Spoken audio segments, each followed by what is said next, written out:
کبھی اوقات یوں کلام مجید میں جو ہے یہ آیت نظر آتی ہے کہ آپ اپنے گفتار کے اعتبار سے، بولنے کے اعتبار سے بھی تقوی اختیار کرو.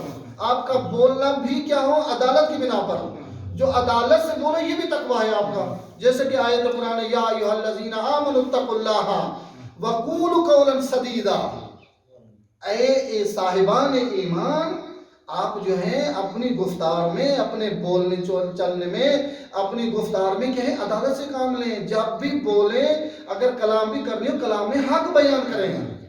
اگر آپ کے بھائی، بیٹے، رشتہ دار نے کوئی غلطی کی ہے تو کسی نے آپ کو عادل بنا کے کہا ہے آگا آپ بتا دیجئے، تو آپ کو چاہیے عدالت سے کام لیں. بتا دیجئے میرے فلاں بھائی نے نقصان کیا ہے، میرے فلاں رشتہ دار نے نقصان کیا ہے. بھلا آپ کی یہ کہنے سے آپ کی رشتہ داری ٹوٹ جائے گی، بٹ جائے گی. بٹنے دو، جدا ہونے دو، لیکن حق بات کہیے. یہ حق بات کہنا ایک تقویٰ ہے.